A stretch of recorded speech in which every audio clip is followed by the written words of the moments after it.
gitu Pak. Yang pertama tuh pertanyaan dari kami Pak, apakah Bapak selama menjadi ketua DPD PAN gitu sudah berapa kali melakukan kegiatan rapat kepada masyarakat mengenai pemilu gitu Pak? Baik. Tentunya kalau selama jadi ketua DPD PAN Kota Medan, karena ada beberapa periode, kita nggak jalani periode saat ini berjalan, ya tentunya setiap saat ya, karena kita juga setiap kita melakukan konsolidasi organisasi partai kita ke kecamatan dan kelurahan, di situ juga kita melakukan sosialisasi ke masyarakat. Sosialisasi itu dalam hal apa? Dalam hal untuk apa didirikan, tujuan PAN hadir dengan masyarakat. Di situ kita memberi advokasi kepada masyarakat, memberikan pendidikan politik kepada masyarakat. Intinya bahwa tidak kurang dari 2 kali dalam sebulan kita turun ke masyarakat mensosialisasi. Selain itu masyarakat juga yang hadir datang melaporkan pengaduannya kepada kita, dan itu juga banyak dan itu tidak ada waktunya, setiap saat, khususnya kepada fraksi PAN. Kendalanya seperti apa gitu Pak? Begini, kita ini kan dalam janji-janji politik kita banyak hal yang akan mau kita sampaikan ke masyarakat. Namun terkadang di legislatif kan banyak kepentingan. Jadi ada kendala-kendala kita ketika kita ingin misalnya mengusulkan KIS gratis ke masyarakat, ingin segera, ternyata ada kendala dari sisi anggaran. Kemudian ada kendala di sisi politik. Kita ingin mengusulkan maghrib mengaji, kita ingin mengusulkan untuk pembangunan Islamic Center. Nah, tentunya kadang-kadang usulan-usulan kita itu di kebijakan di DPR itu belum tentu bisa mulus begitu saja. Mulus begitu saja. Jadi tentunya kendala kita yang sangat berarti ialah banyak aspirasi masyarakat yang terkadang ketika kita sahuti itu ada aturan-aturan di atasnya yang tentunya yang membuat aturan itu kadang-kadang berbeda paham politik dengan kita. Saya pikir itu juga salah satu kendala, ya, itu penting kami bawa sampaikan. Dan yang pertanyaan ke-9, bagaimana cara Bapak dalam memilih anggota yang tidak? Tentunya cara kita ialah kita harus menjadi contoh baik bagi kader, bagi pengurus kita. Tentunya seorang pemimpin kan harus bertanggung jawab terhadap pemimpin. Ketika kita sudah menjadi contoh yang baik, mudah-mudahan mereka tetap bertahan. Itu untuk internal partai. Di masyarakat tentunya kita harus juga bisa memenuhi segala aspirasi. Jadi konstituen kita yang telah memilih kita ini kita nggak boleh jauh dari mereka. Dan insya Allah mudah-mudahan Bapak, karena saya secara pribadi, periode pemilu dulu, pertama Bapak jadi DPR, suara Bapak 3.300. Ketika periode kedua di tempat yang sama, suara Bapak 7.500. Di periode ketiga, suara Bapak 12.500. Artinya mempertahankan kursi itu, mempertahankan posisi itu sangat sulit daripada merebut. Tetapi insya Allah Bapak itu periode pertama naik suaranya 100%, periode kedua naik suaranya 70%. Itu menunjukkan bahwa memang kehadiran kita itu dibutuhkan oleh masyarakat. Berapa banyak incumbent di DPR itu yang satu periode ke periode itu yang bisa bertahan hanya 20% di DPR. Yang lain itu wajah-wajah baru. Nah itu pertanyaan terakhir tadi luar biasa memang. Ya kita ini kan cerminan, jadi cermin mereka. Jadi kalau sikap kita, tingkah laku kita di masyarakat itu nggak benar, nggak baik, karena mereka itu menyoroti kita dari ujung rambut sampai ke ujung kaki. Apa yang kita lakukan itu mereka lihat. Ya ini kan Medan ini ibarat rumah kaca. Ya. Jadi itu orang bisa memantau kita kapan saja. Jadi kalau sudah menjadi tokoh publik, sudah menjadi tokoh panutan, ya kita harus jaga sikap. Itu salah satu. Karena di politik itu satu hari saja kita bisa runtuh berjalan.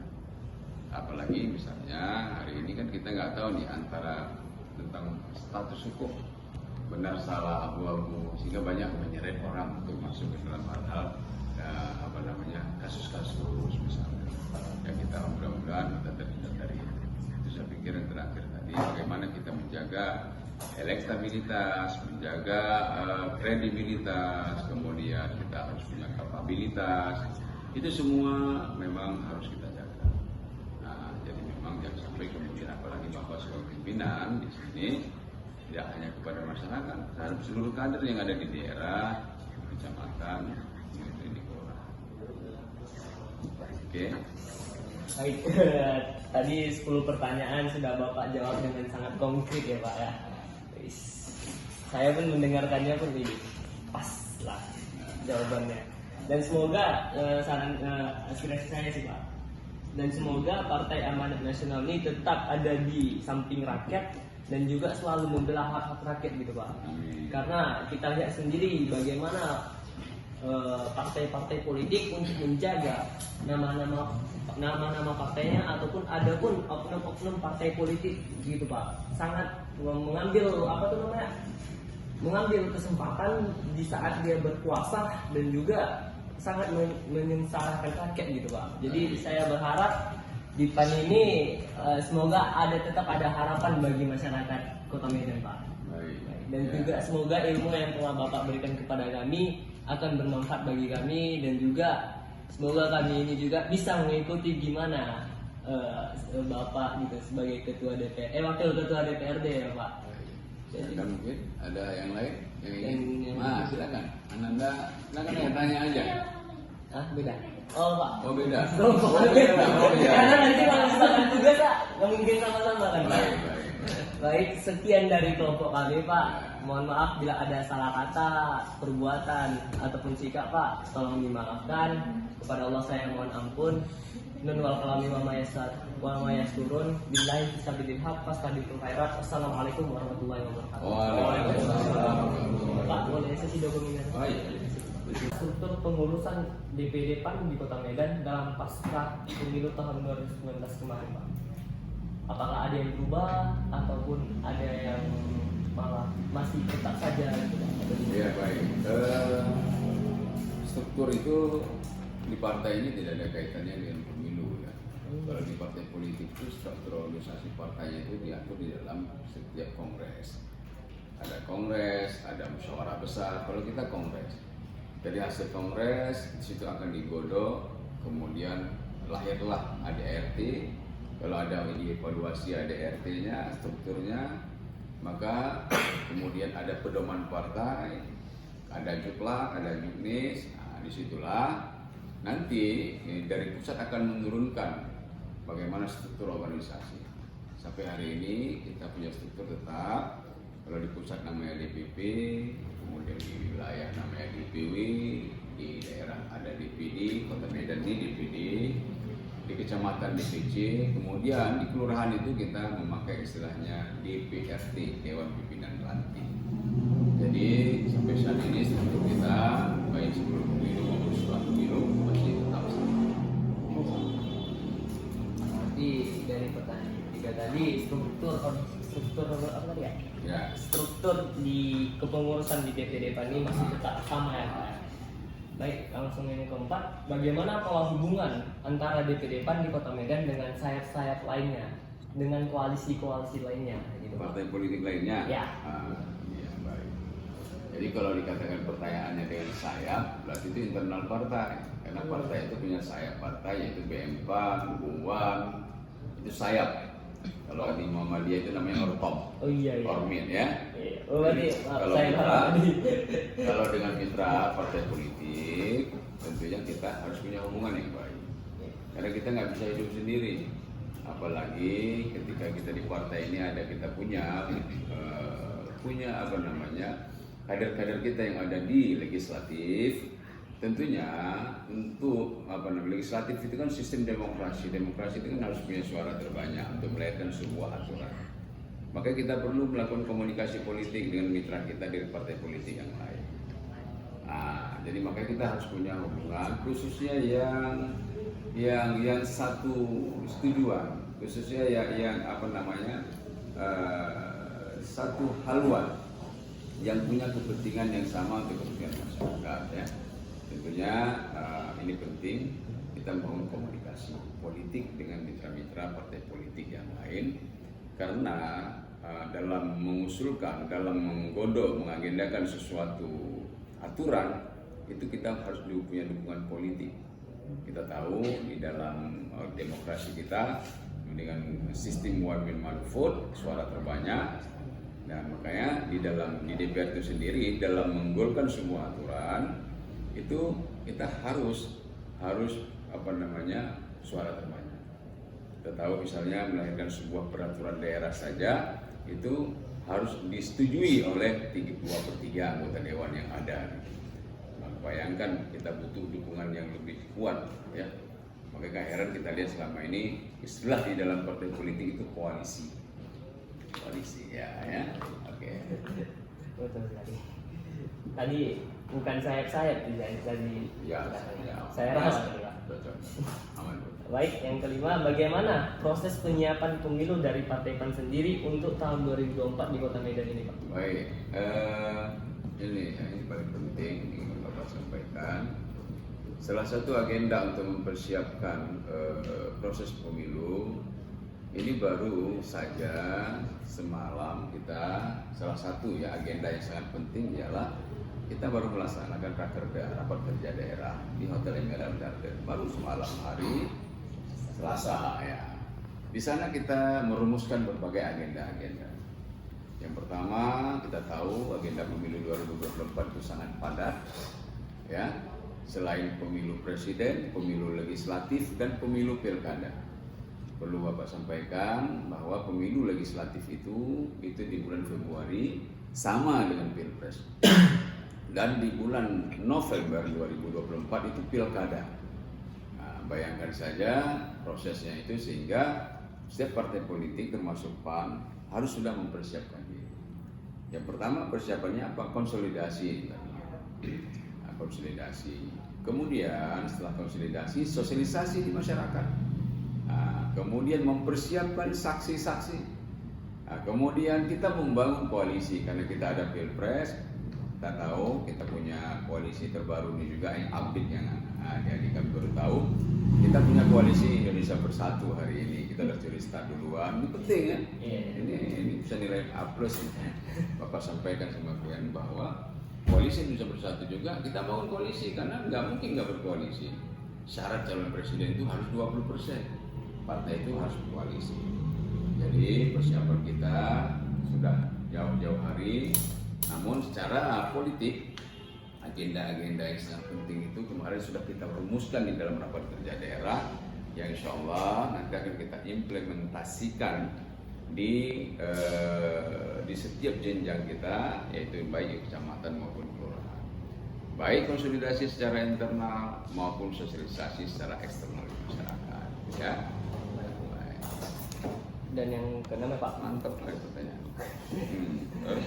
Bagaimana nih Bapak sendiri juga telah menyebutkan bahwasanya PAN ini sudah termasuk di dalam koalisi Indonesia yang Bersatu, yang termasuk itu ada Golkar ya Pak, kalau nggak salah ya. Jadi Golkar, sementara waktu itu. Golkar, P3, PKB ya Pak, kalau nggak salah ya. Terus pertanyaannya apa? Pertanyaannya itu, apakah PAN akan tetap dengan koalisi Bersatu ataupun akan bermanuver lain atau gimana? Begini, itu di situ juga questionnaire. Saya Questionnaire dulu, jangan kemana-mana. Ya, itu nanti kan nggak ada dalam. Tapi nggak apa, ini sebagai pencerahan saja ya. Dan ini nggak susah kalian dapatkan juga dari mana-mana. Begini, calon presiden itu harus 20%. Ya. 20%, PAN ini kan harus dapat tiket dulu. Kita ini kan bukan partai yang terlalu besar. Artinya untuk mendapatkan tiket, satu tiket calon, persoalan calon itu nggak ada urusan. Kita mencari tiket perahu. Untuk dapat orang naik perahu presiden harus ada 20% partai politiknya. Makanya PAN, P3, Golkar itu sudah 20% lebih. Dia sudah dapat tiket satu perahu untuk mencalonkan. Orangnya siapa? Itu nanti. Yang penting kita jangan sampai partai politik kita ternyata tak bisa mencalonkan. Tadi pakai orang kok partai-partai politik nggak mau mengajak kita. Nah, makanya kita sudah dapat tiket. Kalaupun suatu saat ada juga kelompok koalisi lain, kita sudah bisa duduk satu meja. Saya sudah ada tiket satu. calon, ya satu perahu. Perkara calon nanti bisa Anies Baswedan, bisa Erick Thohir, ya. Saya pikir itulah. Tentunya calon kita nanti itu yang memang kita kan hari ini sudah mulai rakernas semalam kita sudah meminta aspirasi dari bawah. Ya, semalam itu aspirasi sangat luar biasa, rata-rata semua aspirasi ya Anies Baswedan, selain daripada ketua umum kita. Ini aspirasi dari bawah. Nanti rakerwil bahwa Medan aspirasinya ini. Gitu. Ah, jadi ya. Jadi kita tidak untuk usaha calon si nggak ada. Yang penting kita sudah punya tiket. Nah, itulah kita yang penting ya. Partai lain sudah bingung mau kemana koalisi. Yang lain-lain sudah belum ada yang satu. Ya, masih tarik menarik semua lagi ribut-ribut ini. Belum ada, kita sudah aman nih, sudah dapat satu voucher untuk calon. Kira calon kita tinggal siapa yang mau, kami punya perahu. Begitu ya di partai politik. Kami punya perahu, silakan. Daripada nanti calonnya ada, kita khawatir calon top kita nanti di sini calon umat siapa? Si A. Ternyata dia nggak punya perahu, nggak bisa melayar. Dan itu luar biasa partai politik. Dianggapnya calon-calon yang ini nggak apa? Anies Baswedan, Bapak bilang sedikit, ini enggak. Ini kan bukan orang partai politik. Bisa saja partai politik tidak mau, padahal umat mau. Nah, itulah situasi partai politik. Nah, sekarang kan punya ilmu komunikasi politik. Jadi yang suatu saat nanti ulah kenapa ya dia orang. Jadi kadang-kadang ada yang demikian. Dinamika politiknya itu bisa demikian. Nah, lanjut ke questionnaire. Tadi penjelasan penting ya. Kenapa gitu? PAN itu kok tiba-tiba begitu. Nah, itu penting. Juri start namanya. Terus bagaimana presentasi suara DPC PAN pada pemilu DPD ataupun dari DPW juga Pak pada pemilu legislatif pada tahun 2019 gitu. Baik. Di 2014 yang lalu 2014 PAN di Medan 4 kursi 2014 kita punya suara 70.000. Di 2019 kemarin kita punya kursi naik 50%, dari 4 kursi menjadi 6 kursi, dan kita menjadi pemenang di Medan ini. Yang penting ini kalau udah pemenang keempat tetap pemenang ya. Karena apa? Kenapa partai itu dianggap pemenang? Kalau dia sudah dapat pimpinan DPR. Jadi pimpinan DPR di Kota Medan itu ada 4 ketua dan 3 wakil ketua. Nah, kita itu didapat di wakil ketua. Kebetulan Bapak di wakil ketua. Artinya kita ini pemenang.